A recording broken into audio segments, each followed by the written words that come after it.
Assalamualaikum warahmatullahi wabarakatuh.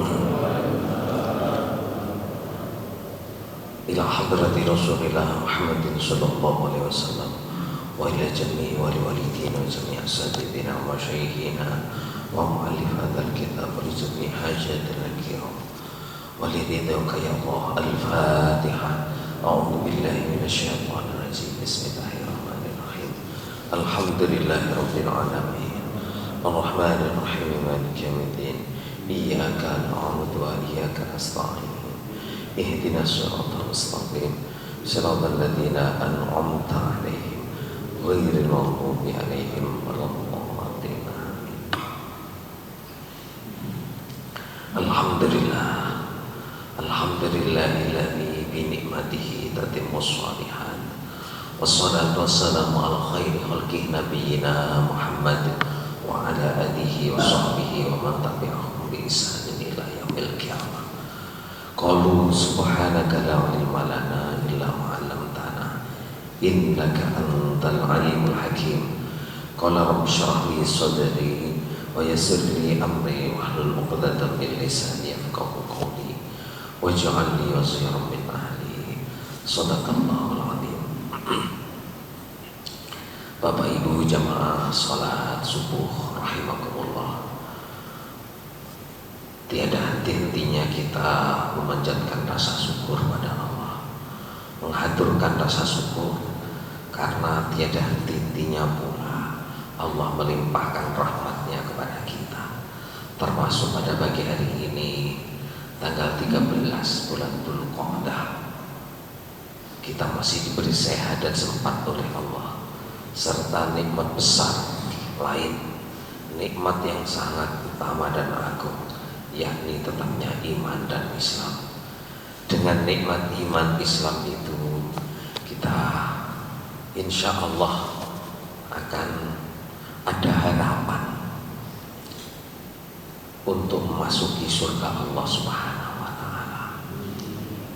Walaupun mungkin nek basa Jawa niku potongane kula jenengan niki harus mampir neraka dulu.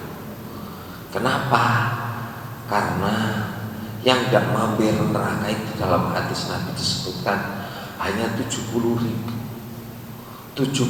umat Muhammad yang nanti masuk surga bighairi hisab. Munggah swarga gak usah dihisab, langsung 70.000. Ketoke akeh 70.000. Tapi ini ku dimulai kedriyen sampai akhir zaman. Lah kira-kira wong sahabat Nabi mawon kathah. Belum para tabi'in, orang-orang pilihan yang begitu hebat, cukup banyak.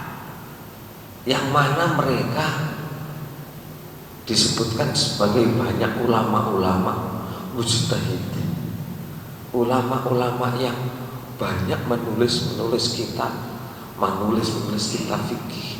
Itu karena kealiman mereka terhadap agama, hafal ratusan ribu hadis.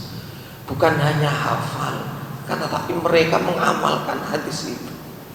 Lah kula panjenengan ngapalno hadis 3 10 ae mulut ae hafal-hafal. Kok ngamalno ni mawon. Maka mungkin walaupun tidak masuk di antara 70.000 orang yang masuk surga bighairi hisab, yes, mampir-mampir neraka lah didik, ya kan? Mampir-mampir neraka dulu. Padahal disebutkan di dalam hadis itu hukuman neraka sing paling enteng itu pakai sepatu niku kakek wesine diobong ewon tahun. Dikon gawe sepatu niku sing gawe sepatu sikile sing omuk niku uteke sakit panas, alangkah pedihnya. Maka berusahalah kita untuk menjadi umat Muhammad yes paling ndak wis nyekel kuncine swarga. La ilaha illallah, yaitu iman Islam. Ngaten. Bebekne lho, bebekne. Kula panjenengan iki katut dadi umat Muhammad sing diparingi pitulung. Ngaten. Utawa lek krasa guru kula krana kakehan dosa. Malaikat niku gak trimo dinjarno mlaku teng kene sirat niku. Nemen dosane. Akhire diuncal. Uncal. Oleh nguncalno kliwatan. Oleh nguncalno kliwatan gak kecemplung neraka tapi munggah swarga. Nah, barangkali ada amalan kita, ngaten yang kita. Barangkali ada amalan kita yang mungkin tidak banget, tapi menjadikan penyebab kita untuk ditolong lebih cepat masuk surga, atau bahkan mungkin tanpa masuk neraka. Lah amalan apa? Dak tahu. Pokoknya enek amal apik dilakoni. Ngoten mawon. Pokoknya enek amal apik dilakoni, walaupun kelihatannya sepele. Ngoten. Kan sering to jenengan pirang bagaimana banyak ulama-ulama kita yang diselamatkan bahkan dari fitnah kubur karena sesuatu yang sepele dia lakukan di alam dunia. Yang saya ceritakan itu bagaimana Umar bin Khattab ternyata dibebaskan dari siksa kubur ketika mau ditanya oleh dua malaikat, utruka, ada suara, utruka, tinggalan niku. Malaikat turun ninggalo sira loro. Sapa? Hambaku iki. Kenapa? Karena apa? Karena adilnya umat. Mboten. Apa karena ibadahnya umat? Mboten. Apa karena wirainya Umar? Mboten. Tapi karena Umar membebaskan burung yang disebutkan dalam hadis itu usfur. Usfurin manuk ini kados burung gereja yang dibuat mainan oleh anak. Umar gak tega, tak tuku nih manuk. Singkat cerita diberikan karena dibeli, terus dibebaskan oleh Umar karena amal itu. Mila monggo boten waleh-waleh, boten bosen-bosen kula panjenengan sedaya ngamal kecil.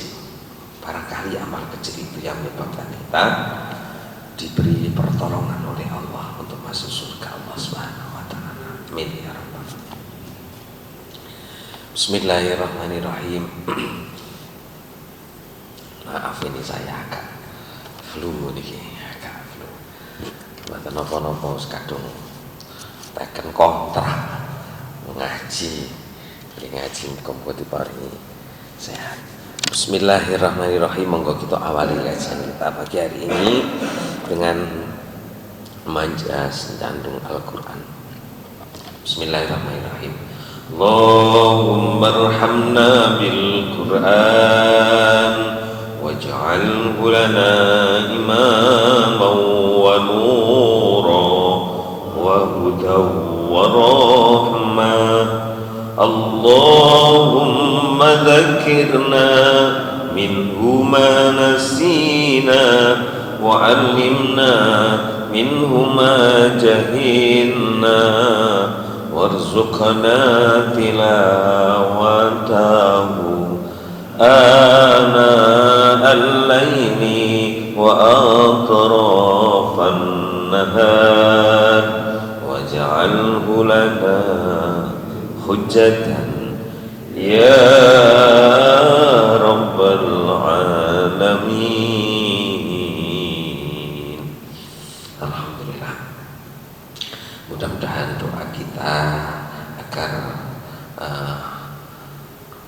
kita diberi istiqomah oleh Allah untuk membaca dan mengamalkan Al-Quran tadi dikabulkan oleh Allah Subhanahu wa taala. Amin ya rabbal alamin. Bismillahirrahmanirrahim. Monggo kita lanjutkan kajian kita pada pagi hari ini. Kajian kita akan saya bahas tentang udhiyah spesial. Udhiyah niku kurban. karena terkadang ada yang terlewatkan. Namun sebelumnya saya sampaikan beberapa hal. Pertama, insya Allah yang biasa sholat tasbih, sholat hajat dan istighosah, mudah-mudahan sehat, sempat kita laksanakan nanti hari Selasa tanggal 15 bulan Dzulqa'dah, usai jamaah Isya di Masjid Muhyiddin. Berikutnya, saya ingin sekali memulai kembali wiridan kita yang kita dulu terhenti karena COVID. Ada wiridan kita yang terhenti mulai COVID. Padahal itu sudah dimulai sejak saya di sini kira-kira 1 bulan. Nopo niku baca terjemah. Kalau nanti insya Allah bukan terjemah, tapi tafsir. Karena kita sudah ada tafsir Al-Quran, kita baca tafsir Al-Quran walaupun hanya satu ayat habis maghrib. Itu kan lama sekali. Bahkan ada jamaah itu yang kulo kangen, mari sembahyang terus moco, mari terus salam-salaman, kangen. Itu ada yang menyampaikan kepada saya. Insya Allah nanti mungkin ya setelah pertengahan bulan kita mulai itu baca tafsir Al-Quran setiap habis maghrib. Itu rutinan kita dulu. Sudah lebih dari 15 tahun itu dulu kita baca, hampir 20 tahun. Itu kita baca satu ayat, mungkin bahkan ya satu ayat bisa dibaca, kalau tafsirnya dibaca itu bisa 2-3 kali pertemuan habis maghrib. Kita sisihkan waktu 5 menit untuk baca itu agar ilmu kita tambah. Kemudian yang nanti hari Jumat, Sabtu dan Ahad mungkin saya ganti, yang habis maghrib itu bukan tafsir. Itu saya baca ada beberapa referensi yang lumayan cukup berguna. Ini saya lagi nyari yang bagus. Saya kangen juga dulu pernah kita hatamkan Ensiklopedia Kiamat. Itu insya Allah nanti kita baca hari Jumat, Sabtu, Ahad, subuh ketika tidak ada kajian. Jadi ketika nggak ada kajian Sabtu atau Ahad itu, setiap habis subuh kita baca Ensiklopedia Kiamat. Coro jenengan biyen diwaca wis pantes, saniki luwih pantes. Soale nopo Ensiklopedia Kiamat itu dibaca isinya mulai dari kematian, sakaratul maut. Kula arani pantes niku soalnya cara umur niku umur pantes. Kula jenengan niku umur pantes wis tuwae diwacakno eling mati niku pantes. Cek gak ngrasa gagah, cek gak ngrasa urip cek suwi ae.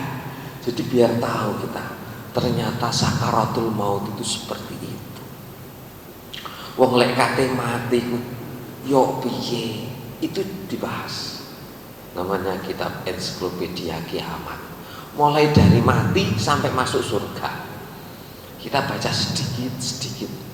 Cek sampai diresapi. Lek diwaca kakean dari bulet ngoten. Jadi gak paham.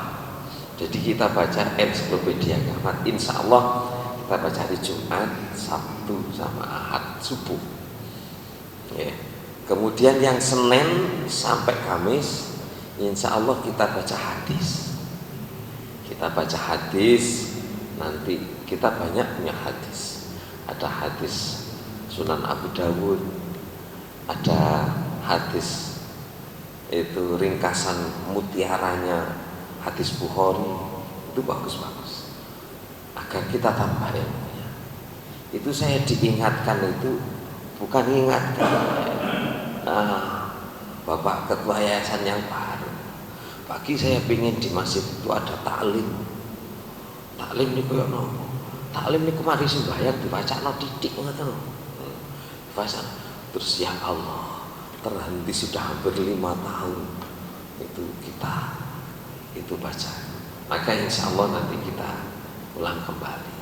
Senajan umpamane rasa-rasa salaman wis kate salaman ka apa. Oke, itu kita baca. Insya Allah nanti kita mulai setelah pertengahan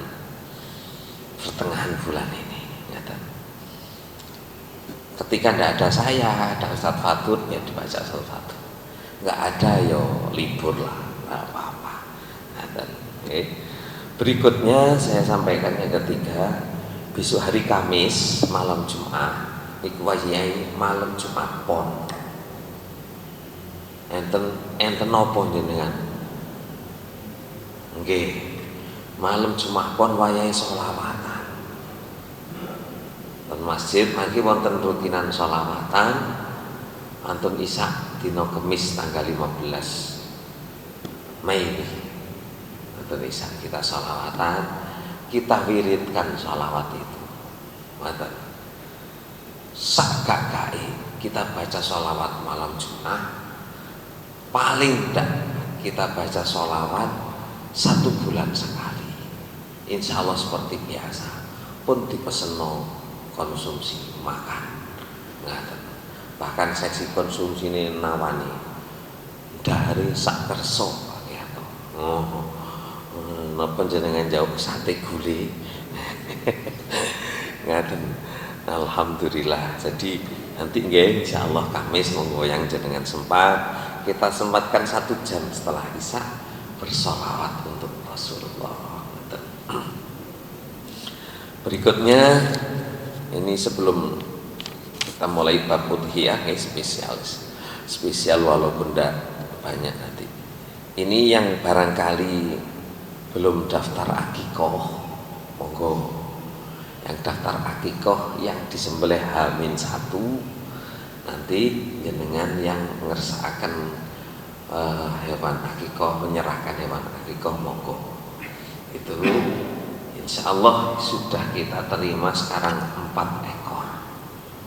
Wis akeh lho niki, kok burung pomong ditutup Bapak Ibu muslimat. 4 ekor. Itu nanti kita sembelih H-1, kemudian kita gunakan untuk makan bersama itu untuk di hari Idul Adha setelah kita sholat. Walaupun ada wacana nanti penyembelihan hewan kurbannya hari kedua. Soalnya insya Allah riyayane Jumat. Nah, riyayane Jumat jenengan pun atos bayangno. Riyaya Jumat niku lek digawe mbelih kurban, tengah-tengah pecel-pecel rusuh kabeh dikongkon leren terus dikongkon salat Jumat. Ngoten, dikongkon salat Jumat mesti gak enak, ngoten, gak lega. Ngoten. Bagaimana daripada menghentikan itu, mungkin ada wacana penyembelihannya hari kedua. Ngoten, hari Sabtunya. Ngoten. Kenapa? Insya Allah Sabtu itu jamaah masih banyak yang libur kerja. Kalau tahun kemarin kendalanya setelah hari H itu besoknya sudah hari kerja, gak ono uang. Nah, kalau nanti hari rayanya hari Jumat, maka hari kedua itu hari Sabtu banyak yang libur. Itu alasannya kaitannya. Yang kedua, kalau ada orang yang kita minta bantu untuk nyembelih kuliti itu, terus jenengan tinggal sholat Jumat, lek wonge gak sembahyang Jumat, itu bisa jadi nanggung dosane wong iku soalnya jenengan sing ngongkon. Kita yang minta mereka. Maka itu sebagai kebijakan kita, mungkin nanti kita sampaikan ke ketua yayasan. Setelah tadi malam ketemu sama Jagal, itu kita sampaikan ke penyembelihannya hari kedua. Dan kalau hari pertama, kalau jagalnya yang kita pakai masih yang kemarin, tahun kemarin, beliau itu bagi 2 tempat. Kalau bagi 2 tempat di Pondok Tandra itu yang paling lama asalnya di sana, kemudian kita minta ke sini. Gak mungkin ngirim sing ahli-ahli jagal, gak mungkin. Sing dikirim ya sing second.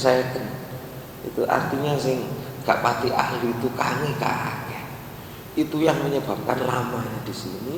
Terus nggak bisa ngirim bagian misahkan daging sama tulang. Ibu-ibu yang bangun, yang ikut kerja waktu itu mesti iki piye? Wah, iki kok gak mari oleh misah-misah. Itu ibu-ibu nganggur ngenteni karena nggak ada yang misahkan dari daging dan tulang, sehingga kacau nanti waktunya. Kalau hari kedua bisa mengerahkan full tim jagal itu. Jadi banyak hal. Oleh karenanya mungkin jadi wacana itu, nggih. Nah, monggo yang pingin daftar hewan kurban sapi bisa segera daftar.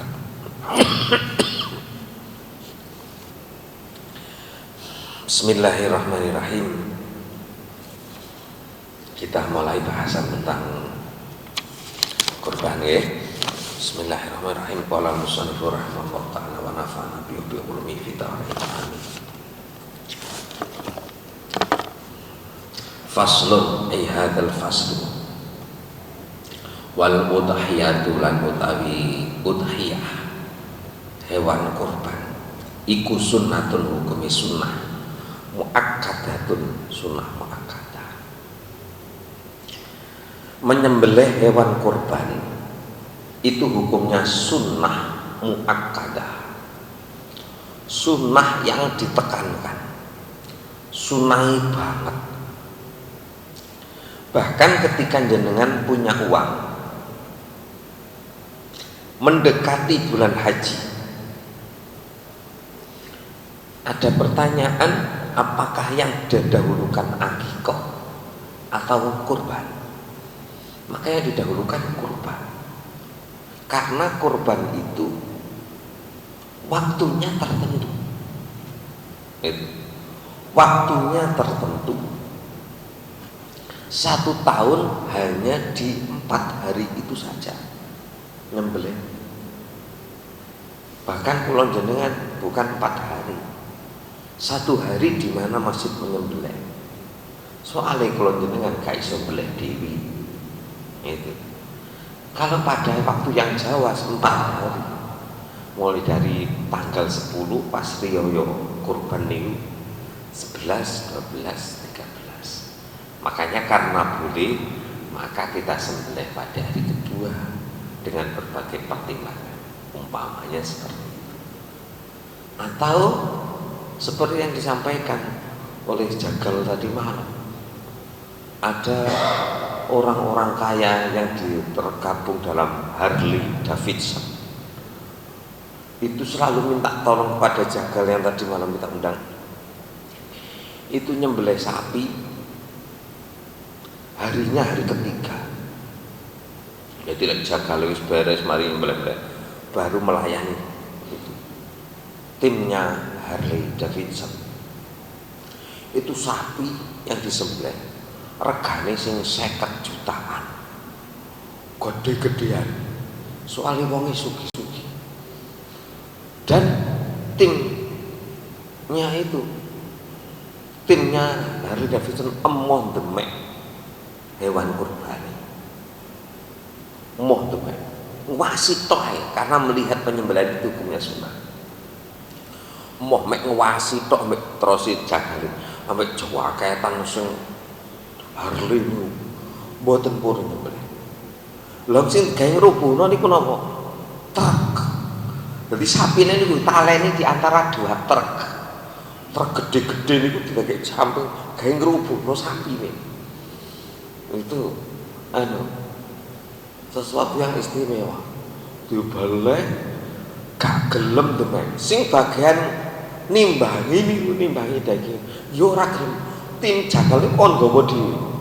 Dadi lek cerita jagal itu kula kapane kok. Kula niku mulih ngejak bojo kula, ngejak ponakan kula, ngejak wong wedok-wedok sing nganggur niku dijaki kabeh digawe melok nimbangi daging kurban. Kenapa? Karena tim dari Harley Davidson emoh demek daging kurban, emoh demek hewane. Sapinya besar-besar. Nah, itu Karena apa? Melihat ini istimewa, sunnah muakkadah, sunnah yang ditekankan. Lek akikoh kapan-kapan kena, hari lain bebas. Tapi kalau kurban harinya hanya itu, maka udhiyah itu banyak yang mengusahakan. Saya lanjutkan.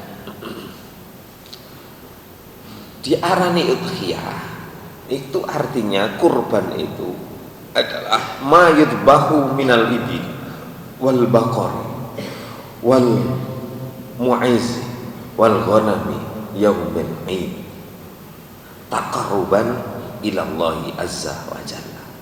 Disebut udhiyah itu artinya adalah hewan yang disembelih, unta. Disebutkan ini secara urut karena apa? Ini yang terbaik. Yang terbaik kalau kita mampu. Jadi sing paling api cara fikih niku lek iso kurban niku unta, minal ibili, unta. Tapi lho kene gak umum. Lek jenengan melehku unta, mangke lek didum nang ngene warga niku tambah dicurigai. Iki daging opo? Kok serate koyok ngene? Jenengan sing umroh haji lek ten mriko dimasakno daging unta kan ngono. Mangan sop. Sope daging opo? Kula sampe kula metut. Iki daging opo? Kula takokno sanding kula. Ini sop unta ta. Oh, sop unta. Dagingnya beda.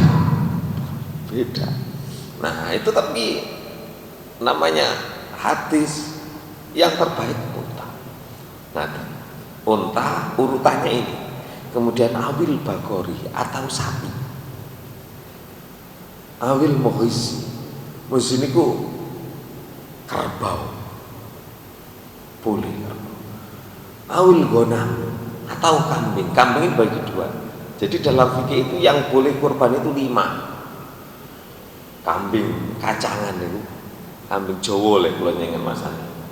Kemudian domba niku sing kambing ulune putih niku. Nah, niku domba. Kemudian ada kerbau, ada sapi, ada unta. Fikih yang sepakat para ulama itu ini. Jumhur sepakat itu 5 hewan itu. Gak oleh kemudian cari rusak, boleh kidang digawe kurban gak oleh. Ngaten.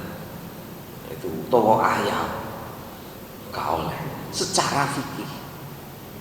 Ngaten. Dene kayak tahun-tahun sing biasa ini kok. Entek sing kurban nyerahno duit, ya diterima mawon. Mengkorbankan sebagian dari harta kita. Tibane nyerahno teng kula, ditulisi gak ketemu kula dilebono amplop. Ikut kurban tak tonton duit 150.000. Nah, yang apa niki dimaknani kurban secara hukmi. Ya napa? Mengorbankan sebagian harta kita di jalan Allah di hari itu. Yang wis digawe keperluan kurban. Mboten napa? Nilainya tapi sedekah. Ngaten. Dene jange tok dina kiamat. Wong sing sedekah niku pas mlaku terus ditawani kancane. Ayo numpak sapi. Ngono. Dene krana gelem sedekah pas Idul Adha. Ayo numpak. Iya aku bebas kurban tapi gak ono wedhus iku. Lah piye kurbane 150. Tak tetekno pagi harto. Umpamane. Terus ditawani wis sing numpak sapi, aku ben sapi. Mesti nenek wong 7, tapi keluarga aku mek 5. Ayo numpak ngono. Bebene. Karena gelem kurban. Ngoten. Jadi di dalam fikih itu yang terbaik itu. Ada perbedaan ini. Nanti kajiannya saya baca tentang ulasan-ulasan yang dibahas yang jadi topik ketika Idul Adha. Betul kalau waca urut nih kapan-kapan. Bagaimana ketika ada orang korban 1 sapi, ngeten, dengan 1 ekor kambing. Sae pundi? Di dalam fikih disebutkan bagus 1 ekor sapi. Bagus 1 ekor sapi. Ngaten. Tapi orang satu loh, mboten patungan. Ngaten. Mboten patungan. Bagaimana kalau orang keluarga lah cara patungan. Keluarga itu 1 ekor sapi dengan orang menyerahkan 1 ekor kambing. Bagus 1 ekor sapi. Dilihat dari apa? Dilihat dari manfaat hewan kurbannya. Jelas, lek 1 ekor sapi dipangan wong akeh. Ngaten. 1 ekor kambing. Napa malih kambinge non sewu. Golek sing penting aku kurban. Nah niku sing sembelih mawon gak pati mentol. Kambinge kacangan, cowili pisan, ngoten. Dicekel niku biasae kanca-kancane sing siap nyekel niku arek 5 kambing. Niku dicekel wong 3 ngono tok. Kambinge wis ora iso obah. Sakit cilik. Umpamane nggih utama sapi. Maka di mana-mana tempat biasanya diperintahkan sapi. Hanya ada pertanyaan lagi. Bagaimana ketika ada orang yang kolektif sapi, wong pitu sapi, dengan orang yang menyerahkan 1 ekor kambing, 1 ekor kambing. Di dalam fikih itu disebutkan lebih utama 1 ekor kambing tadi, atau 7 ekor kambing satu wonten sak omongane dengan 1 ekor sapi orang kolektif. Di dalam fikih disebutkan lebih utama 7 ekor kambing satu. Lek sakniki 7 ekor kambing di lapangan ngeramut 7 ekor kambing didum dagingnya ambek 1 ekor sapi niku gak ono separone. Jadi jenengan kambing 1 itu ibu-ibu lek nimbangi niku iso dadi 12 niku men omah. Ditimbangi udah dadi 12 bungkus niku apik. Niku ditimbangi wis katut daging sak tulang. Lah kalau sapi jadi banyak. Maka di mana-mana tempat biasanya ditekankan kalau bisa kurbannya sapi. Dengan kolektif. Di sini saya tadi malam tanya kepada teman yang menyiapkan sapi masih bisa. Ini gak iso sendiri sak keluarga ngaten 1 ekor sapi ikut kolektif. Ngaten 3 juta sudah mulai bisa. Saya sebut mulai bisa itu karena apa? Lek iso 3,5 utawa lek iso 4 juta ku sondok lumayan. Perbedaan daging yang dari 3 juta dan 3,5 juta itu para jagal itu termasuk jagal yang tadi malam diundang itu jauh. Iso gedene padha. Rego 3 juta sampai 3,5 juta iso gedene padha. Tapi dagingnya beda. Karena jagal itu hafal. Orang yang biasa jualan sapi itu hafal dagingnya. Kadang pun nggih lek diwaca detail mangke gak nutup. Kula maca mawon. Yang kasus-kasusnya saja. Nanti kapan-kapan itu kita baca ketika urutannya. Kula waos malih terusane. Karena hukumnya sunnah muakkadah dan kifayah. Saya sebutkan kifayah itu kalau satu keluarga itu ada 7 orang, sama dengan wajib kifayah nih gitu. Lek wis 1 orang sudah berkorban, yang lain tidak kena lagi hukum sunnah. Amamu gak kena hukum sunnah kifayah. Kenapa? Karena di antara keluarga itu sudah ada yang korban. Ini namanya sunnah kifayah. Dan di satu keluarga sudah ada 1 saja sudah cukup. Maka sebaiknya kalau satu keluarga satu, sampaikan seperti Rasulullah. Bagaimana Rasulullah ketika menyembelih, ini adalah kurban ahli Muhammad, keluarga Muhammad. Kalau jenengan mau detail satu-satu boleh digilir gitu, boleh. Tapi menurut fikih tadi, sunnah kifayah tadi, karena sudah satu keluarga satu orang, maka yang lain tidak kena hukum sunnah kifayah. Maka cukup ini dari keluarga ini, ngoten mawon, mboten masalah. Ngoten mboten masalah. Kalau jenengan mau nyebutkan wis gak tak giliran, silahkan.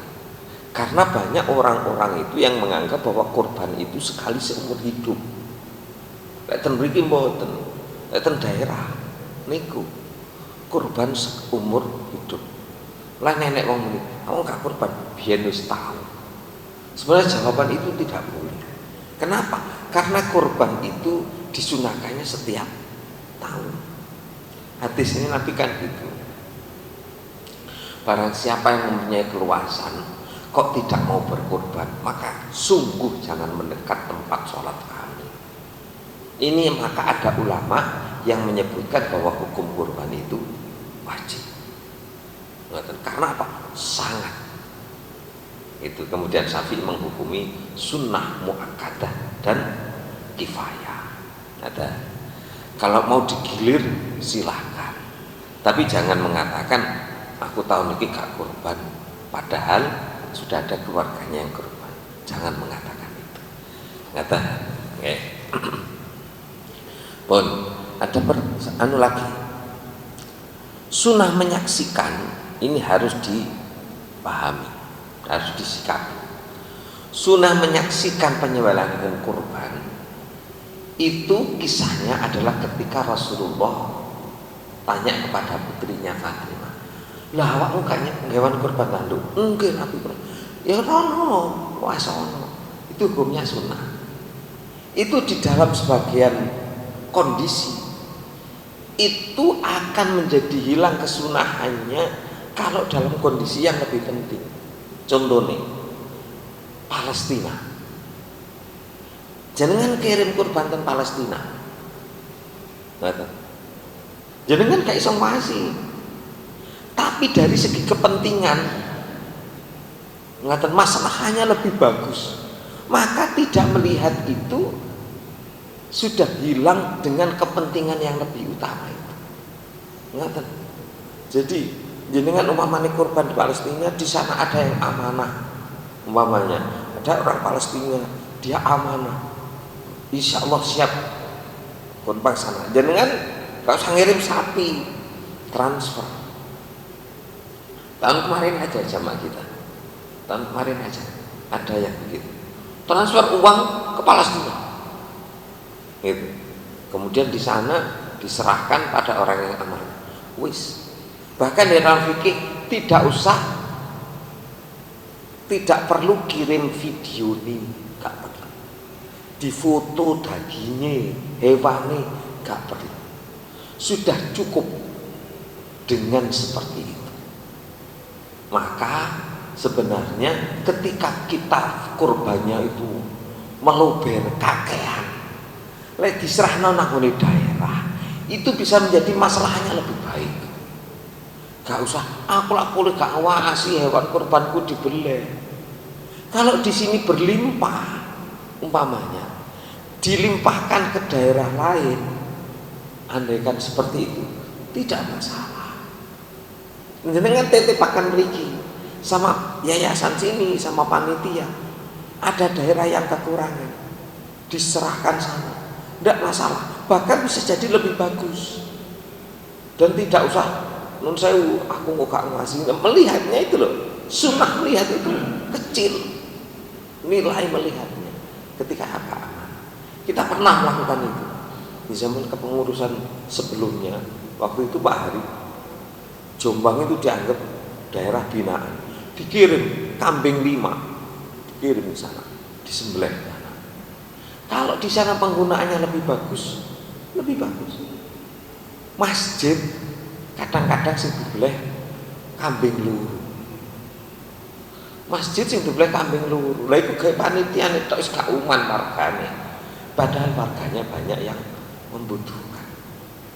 Maka ini fikih yang kontemporer yang tidak ada zaman Nabi. Itu. Sekarang orang-orang haji itu kan begitu. Dam yang nyembelih kambing itu bagaimana supaya dagingnya itu bisa sampai ke Indonesia untuk dibagikan orang-orang yang butuhkan. Itu namanya fikih kontemporer. Di zaman Nabi tidak ada, di zaman Tabi'in tidak ada, Syafi'i tidak ada. Jadi jenengan nggak usah khawatir.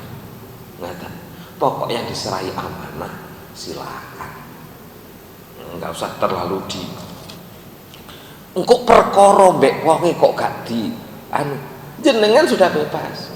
Jangan khawatir kok undang dino kiamat nang gak itu kambing, gak diparani sapi umpamanya. Ndak ada istilah gitu. Jadi yang penting itu. Berikutnya, daging korban itu bukan hanya untuk fakir miskin. Makanya warga Kosagra kei kabeh. Boleh. Walaupun dalam fikih diutamakannya fakir miskin. Kita tidak meninggalkan fakir miskin. Maka warga di luar Kosagra kita kasih. Panti asuhan kita kasih. Beda dengan zakat fitrah. Itu. Beda dengan zakat fitrah. Kurban itu tidak harus orang miskin yang diberi, tapi diutamakan fakir miskin. Makanya yayasan panti asuhan yang ngajukan sini kita beri. Ngeten. Warga Kosagra kita beri. Mesti ana sing takon. Lah ya napa non muslim? Nah, kayak gitu. Ya napa non muslim? Di jalan dalam fikih.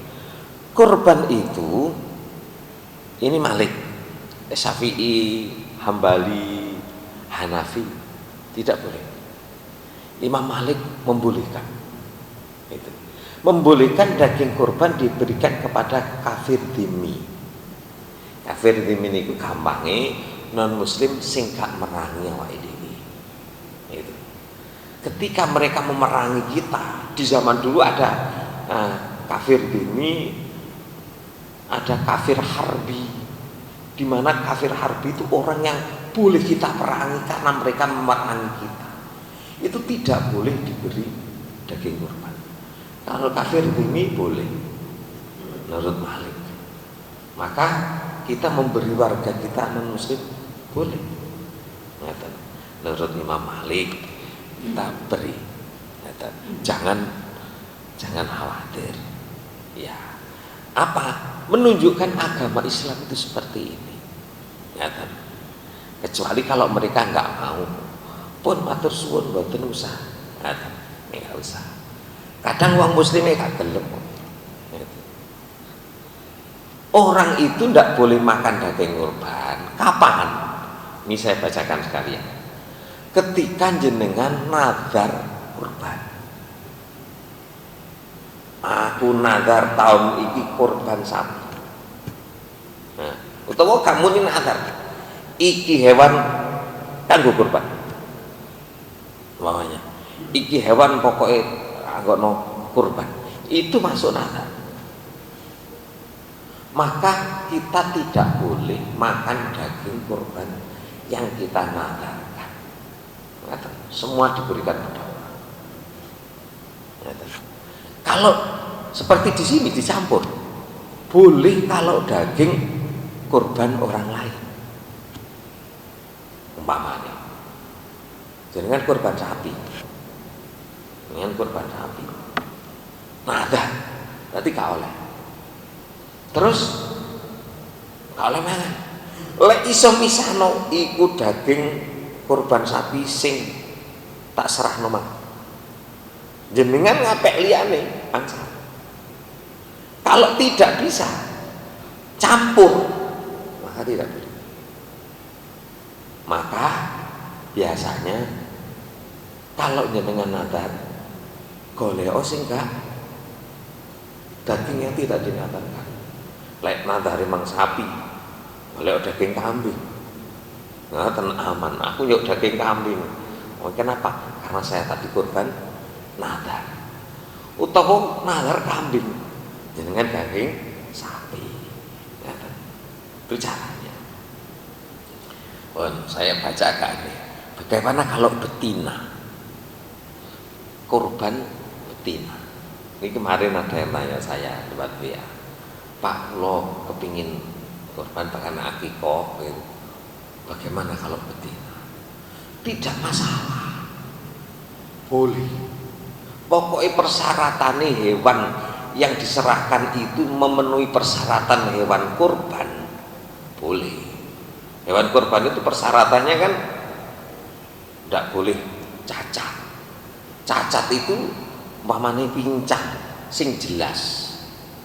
Nah, bagaimana ketika turun dari trek diturunkan tiba pincang, tidak boleh.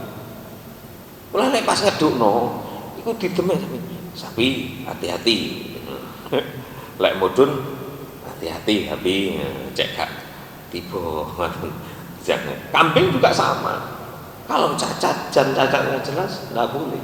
Atau telinganya terputus, ekornya terputus. Yang boleh itu kalau kemaluannya terputus. Malah betul-betul alasannya fikih itu karena kemaluannya tidak ada yang mau, tidak termanfaatkan. Nah itu itu dalam kajiannya seperti itu. Jadi betina boleh, damel akikah betina boleh. Ngeten. Oh, suruh. Ada dipakai. Untuk pertemuan mana? Tanggal 10, tanggal pinten? 6, 7, 8. Wis mari kurban. Sekal apa wis. Ngelek kurang tanglet mawon. Betina boleh. Kemudian arisan kurban. Arisan kurban. Dadi wis nyerahno dhuwit tapi gak sida kurban saiki. Tibane digawe wong kurban wong liya. Arisan soalnya. Boleh, boleh. Arisan kurban itu boleh. Atau patungan. Patungan kurban itu boleh walaupun niatnya beda. Nun sewu. Patungan itu kan wong pitu gak sak omah. Ngoten. Niate sijine nazar. Ngoten. Niate sijine nazar. Kan beda niat itu. Boleh, boleh. Lah sing nazar itu sing gak oleh mangan daging kurbannya. Ngoten. Ya gak oleh makanan. Padahal orang yang kurban itu sunnah makan daging kurban yang dia kurbankan. Sunnahnya lebih bagus itu. Mulane panitia lek iso, tapi lek iso lagi Aisyah ya wis. Sampel sing dikekno kurban iku sampel sing oleh diserahno, hewan yang diserahkan. Kenapa? Karena lebih disunahkan hewan yang dimakan dagingnya itu hewan yang diserahkan. Lek sapi gampang, lek kambing, lek pelulangi numpuk iki mang lek sopo? Lek wis dikuliti bingung. Soalnya nopo akeh dagingnya. Gitu. Hukum fikih ini muncul asalnya tidak seperti ini. Ya nopo? Dibeleh dhewe. Mboten tidak dadi siji panitiane mboten. Dadi mari salat terus mulai terus meleh. Lah sing kurban iku sunah mangan daging kurbane niku. Mboten lek gak mata. Ngoten. Alek ngeten iki kan repot. Tapi wis gak oleh jenengan aku pokoke njaluk sampole kambing sing tak serahno. Niku jenenge wis gak gelem beleh dhewe. Tukune nggo nyarek remas gratis beleh. Ngerepoti panitia. Ngebelen dhewe ngono gampang ngene. Nggih. Nah, bagaimana? Itu hanya sunnah. Jadi disunahkan untuk makan daging kurban hewan yang diserahkan. Ini gak iso ya, gak apa-apa. Kadang-kadang nyerahno kambing jauhe sapi, ya ngoten. Kadang akikoh sapi tapi jauhe kambing dan seterusnya. Bon, ini saya baca yang utama aja. Korban online, ini tadi sudah saya sampaikan ya, boleh korban online, jangan transfer non angsal. Ngaten. Non sewu almarhum Pak Sembada itu nyaris setiap tahun itu titip saya di Jombang. Jadi Pak transfer langsung ke saya, tolong dibelikan kambing untuk di Jombang. Ngaten. Wong Jombang ya kesenangan itu tambahan hewan kurban. Saya pulang saya carikan, tak foto tak kirim. Ngaten. Tak foto tak kirim. Seharusnya moto ndak usah difoto nggak masalah. Ngaten. Jadi sing korban ya wis, bukan masalah itunya, tapi menyerahkan sebagian harta kita itu loh. Jadi jangan ngomong ana kurbanu kalladzi qarrabtani fid dunya. Dina kiamat niku muncul. Kok sing diserahi nakal tetep muncul benjang niku. Saya kurban yang kau serahkan waktu, yang kau korbankan waktu di dunia dulu. Ngaten. Pun gitu. Korban untuk mayit boleh, untuk orang sudah meninggal boleh, karena korban itu akhirnya itu nilainya adalah sedekah. Maka Syafi'i membolehkan korban untuk mayit wong tuane umpamane jenengan tumpas kambing kali sijine kayak sak keluarga siji kayak wong tuane boleh, utawa sapi siji wong pitu, anak bojone mek papat, sing telu wong tuane mboten apa. Gawe wong liya angsal, sapi gawe wong pitu, jangan keluargane wong papat. Pak Giarto jenengan kula tumutaken daftar sapi kolektifnya kali keluarga angsal. Mboten. Tapi jenengan nanti dina kiamat numpak sapi bareng-bareng kula nggih. Gak usah dibayangno ngono. Gak oleh sampai di akal diopetel ngono. Kulo soalnya kepingin bareng-bareng jenengan numpak sapi. Oh, gak oleh ngene. Ngeten. Nggih. Pun penyembelih kurban di malam hari. Nah, ya napa nyembelih kurban di malam? Gak mari. Umpamane sange sugih kok wabeh saku sakra. Nyembelih sapi 100 umpamane. Gak mari ditutup nang kok marisak. Ngoten. Menyembelih kurban di malam hari. Hukum dalam agama hukumnya makruh. Hukum makruh menentukannya ini waktu dulu. Pun jenengan bayangno koyo sakniki. Saiki kan puwadang terus koyo anu nyaman aman ngoten nggih. Hukumnya kenapa makruh? Khawatirnya keliru. Sing jape guyonan santri ini. Keliru. Sing demleh duduk hewan kurban, sing nyerahno kurban digawe kurban. Soale bengi peteng ngono. Makruh hukumnya ketika nyelahkan hewan kurban. Ngaten. Kemudian kuping putus tadi sudah tidak sah. Kambing bunting itu hamil. Bagaimana kalau kambingnya hamil? Sing disano wedo betina dibeleh meteng. Ya napa? Kalau tidak tahu kalau bunting tidak apa-apa. Kalau tahu bunting, ngaten. Ulama Syafi'i ada yang membolehkan, ada yang tidak. Bagaimana dengan anaknya? Ngaten. Kalau kambingnya bunting, taunya bagaimana? Yuk dikono dokter hewan di USG. Enten USG kambing. Mungkin sekarang ada lek gak ana dokter napa nggih spesialis kandungan itu ditontokno. Kalau ada ditukar jangan itu. Kalau ndak ada lagi boleh Kak? Lemak sapi yang boleh kan? Boleh, sembelih. Kalau ada anaknya bagaimana? Begitu dilulangi dibuka, data anaknya urip. Ketika masih mendapati hidup diperintahkan nyembelih anak itu. Halal dimakan. Tambah enak kira-kira. tulange kalau tulang kira-kira pangan kriuk-kriuk atau disembelih, mau disembelih begitu diluangi dibuka mati, bagaimana? Halal dimakan. Dikiaskan ikut penyembelihannya pada induknya. Ini saya baca yang biasanya nggak disebutkan dalam kitab saya. Itu kalau kambing bunting boleh. Bon, ini sampai ada masalah. Bagaimana antara kambing putih dan kambing hitam? Lebih utama mana? Lebih utama putih.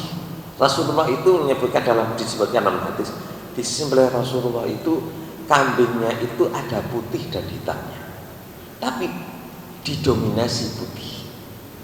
Ya kan? Lek kambingnya putih toh, mbak hitam toh, lebih baik yang putih. Lah kalau tidak ada sudah habis, lebih baik hitam daripada kurban. Mbah mahane, oh kurban kok kambing itu. Lalu aku timbang apa muka kurban, tidak masalah. Ngaten, itu hanya dari segi afdolnya saja. Ngaten, bon, ini terakhir saja ini pasti kata kalau cepat. Bagaimana baca Bismillah? Sunnah menurut Syafi'i, wajib menurut selain Syafi'i. Sing nyembelih ini loh, sing nyembelih itu pokoknya Islam. Ngaten. Bahkan di sini disebutkan bagaimana kalau non Muslim? Bagaimana kalau non Muslim? Kalau non Muslim persyaratan untuk menyembelih itu tidak harus Muslim. Tidak harus Muslim. Ini kitab bahasanya lebih panjang. Itu. Bagaimana? Jenengan sering makan daging yang tidak tahu siapa yang nyembelih.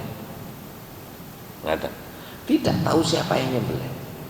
Maka afdolnya ketika jenengan pelatihan menyembelih hewan kurban itu disebutkan Islam, syaratannya begitu, syaratnya Islam. Kalau bisa Islam lah, khusus aku sakra kalau sing iso nyembelih. Wis gak iso sapa kabeh, wis gak apa wis kula beleh. Kula beleh.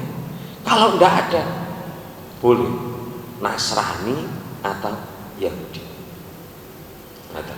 Karena dianggap mereka itu orang yang membolehkan loh, ini yang membolehkan karena ada dua pendapat. Yang membolehkan itu karena mereka itu kitabnya masih samawi, kitab yang dari langit, ada nabinya, Nabi Isa. Nggak sih debat mari, tapi kan kitab Injilnya sudah banyak berubah. Disebutkan dalam Al-Quran kitab Injil itu dirubah gitu ya. Kita saat dulu Nabi Muhammad datang sudah dirubah, tapi masih disebut Nasrani.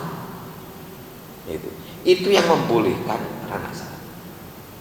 Itu antara yang membolehkan nikah dengan Islam, sing lanang Islam yang perempuan non Muslim, itu yang membolehkan antara lain itu masih dianggap Nasrani.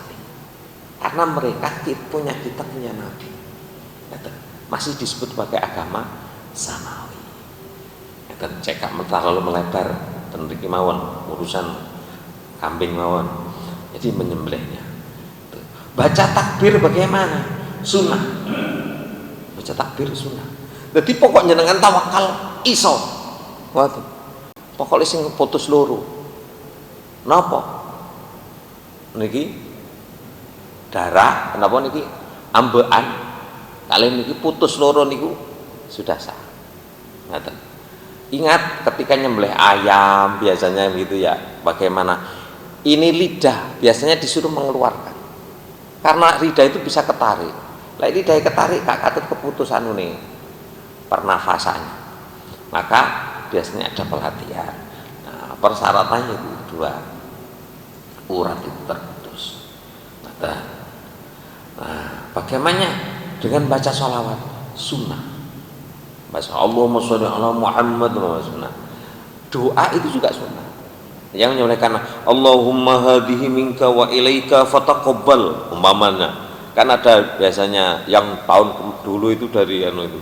Kalau yang kemarin saya pandu yang nyembelih itu dikira-kira mudine ngoten. Dadi kula Allahumma taqabbal hadhil kurban udhiyah min ngaten. Itu boleh. Jadi sing niat niku gak melok nyembelih boleh diwakili niate. Ngaten wis nyembelih. Itu paling tidaklah sekitar cek gak sampai kelewatan kurbane. Nggih, wonten ada satu pertanyaan. Kalau nggak ada terima kasih. Waktune yang tak jenengan cek iso salat surga. Mudah-mudahan yang kita kaji walaupun tidak rinci karena saya hanya melihat yang utama dan saya ngambil dari beberapa kitab. Kalau dari sini tatib ini terlalu ringkas, tidak ada bahasan-bahasan yang saya sebutkan tadi. Mudah-mudahan bermanfaat. Kita diberi kemampuan oleh Allah untuk berkorban. Ada yang terlewatkan, niat korban mulai kapan? Mulai jenengan masuk Idul Adha boleh. Jadi jenengan niat korban itu enggak, ketika mau korban itu enggak niati kapan? Niati korban mulai sekarang boleh. Mulai masuk bulan Dzulhijjah boleh. Mulane lek wis niat korban itu kan ada sebagian ulama kemarin yai kan menyebutkan sing dimaksud kuku sing diketok itu kutune hewan sing bukan. Di sebagian ulama menyebutkan yang berkorban, kukunya yang berkorban. Lek kukune hewan sing diketoki ya kangelan aja nih, kukune hewan, kukune sapi. Ya kukunya orang yang berkorban itu mulai tanggal 1 sampai waktu penyembelihan itu makruh untuk potong kuku, potong rambut. Ada niatnya mulai masuk bulan Dzulhijjah sudah sunnah niat sudah boleh niat berkorban. Itu dulu mudah-mudahan yang kita kaji bersama dengan kita. Ya Allah, kita diberi kemampuan untuk bisa berkorban dan ibadah kita korban diterima oleh Allah. Al-Fatihah. A'udzubillahi minasyaitonir rajim. Bismillahirrahmanirrahim. Alhamdulillahirabbil alamin arrahmanir rahim maliki yaumiddin. Iyyaka na'budu wa iyyaka nasta'in. Ihdinas siratal mustaqim. Shiratal ladzina an'amta 'alaihim ghairil maghdubi 'alaihim waladdallin. Amin. Allahumma shalli 'ala Muhammad wa 'ala ali Muhammad walhamdulillahirabbil alamin. Allahumma lakal hamdu wa ilaikal mustaqim wa antal musta'an. Wala haula wala quwwata illa bika ya arhamar rahimin. Allahumma anfa'na bima 'allamtana wa 'allimna ma yanfa'una wa zidna ilma. Rabbana atina fid dunya hasanah wa fil akhirati hasanah wa qina adzabannar. Shallallahu nabiyana Muhammadin walhamdulillahi rabbil alamin. Kurang lebihnya mohon maaf. Subhanakallahumma wa bihamdika asyhadu an la ilaha illa anta astaghfiruka wa atubu ilaik. Assalamualaikum warahmatullahi wabarakatuh.